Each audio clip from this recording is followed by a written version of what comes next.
All righty, Monty, thanks. More than a dozen local attorneys are calling the current stay-at-home order unconstitutional tonight, and they are now requesting the county supervisors and the health department revoke and replace the order. 23 ABC's Tori Cooper is joining us live tonight. She spoke directly to one of the attorneys involved with the letter about why they felt the need to write it. Tori? Yeah, the 19 local lawyers behind this letter tonight say this was really just their way of expressing concern to our local leaders surrounding the stay-at-home order that they believe is unconstitutional. But they did want to make it clear tonight that they are not moving forward with litigation, at least for now. The purpose of the letter was to just express concerns to our local public officials.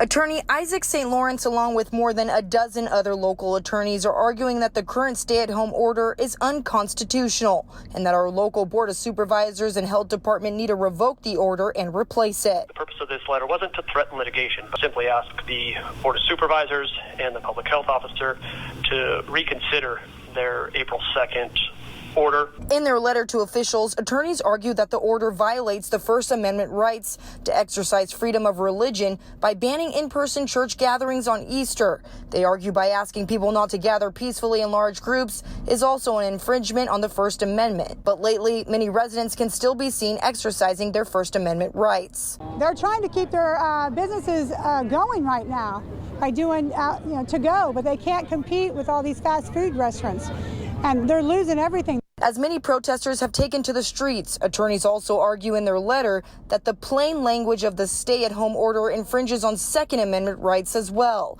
arguing the closing of gun shops is unconstitutional. But Kern County Sheriff Donna Youngblood deemed gun shops essential in the county, and criminal defense attorney Mark Raimundo, who did not help write the letter, doesn't believe their arguments hold much weight locally. And so I don't think it holds very much water given the fact that guns are still available. The letter also claims that by shutting down non-essential businesses, the order is violating Fifth Amendment rights because they believe this is taking property owners' rights to earn a living by use of their property for conducting business without due process or compensation, and that the county may be liable down the line. Attorneys argue the order violates freedom of movement by outlawing gatherings and that officials need to take a closer look and revoke the order. But some believe their claims don't apply to the local climate. They take the time to write a 4 or 5 page letter without a single person noted who's been damaged, or without a single recommendation.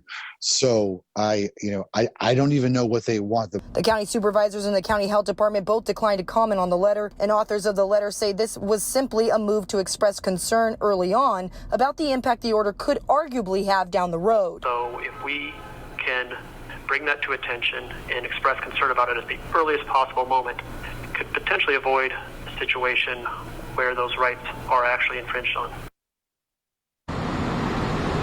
Yeah, the 19 attorneys behind this letter, again, really wanted to make it clear tonight that this is not an early warning sign that pending litigation is coming down the pipeline in the near future. But we also wanted to hear from viewers tonight on whether or not you deem the stay-at-home order unconstitutional. So we did conduct a 23 ABC Facebook poll, and taking a look at the comments, it really seems that the community is divided on this issue. The comments really were 50-50 and on both sides of the argument. But if you would like to take a look at the entire letter from these lawyers, all you have to do is head right to our website, turnto23.com. But for now, live in Central Bakersfield, I'm Tori Cooper for 23 ABC News, connecting you.